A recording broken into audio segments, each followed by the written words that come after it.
విజేయుడు, అజేయుడు అనే యువరాజులు ఇద్దరూ ఆశ్రమంలో గురువుగారి వద్ద విద్యాభ్యాసం పూర్తి చేశారు.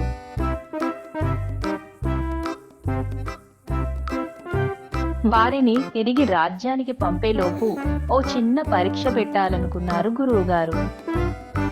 ఇద్దరిని పిలిపించి, నాయనా, మన ఆశ్రమానికి 70 మైళ్ళ దూరంలో కొన్ని ఆధునిక జాతుల వారి గుహలున్నాయి. వాటిలో అమూల్యమైన మరకతమని ఉంది. దాన్ని ఎవరు తొందరగా తీసుకొస్తారో వారే ఈ పరీక్షలో విజేత అని చెప్పారు.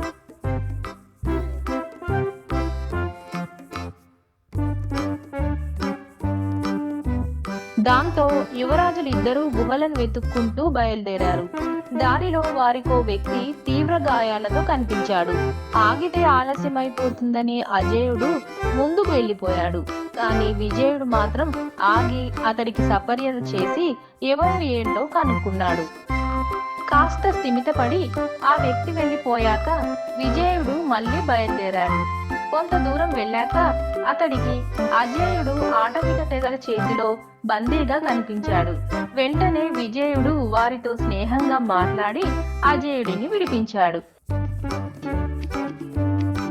అంతేకాదు, వారు విజయుడిని గుహల వద్దకు తీసుకెళ్లి మరకతమని కూడా ఇప్పించారు. ఇదంతా ఎలా సాధ్యమైందో అజేయుడికి అర్థం కాలేదు. అదే విషయం అడిగాడు. అప్పుడు విజయుడు, దారిలో గాయాలతో కనిపించిన వ్యక్తి వీరి చేతిలో దాడికి గురైన వాడే. వాళ్ళెలా ప్రవర్తిస్తారో అతడే నాకు చెప్పాడు. దాన్ని బట్టి వారిని నా మాటలతో ఆకట్టుకున్నాను. వాళ్ళ ద్వారానే మణిని కూడా సంపాదించాను అని చెప్పాడు. పక్కవారికి సహాయం చేస్తే అది మనకు మంచేనన్న విషయం ఇప్పుడే అజేయుడికి అర్థమైంది.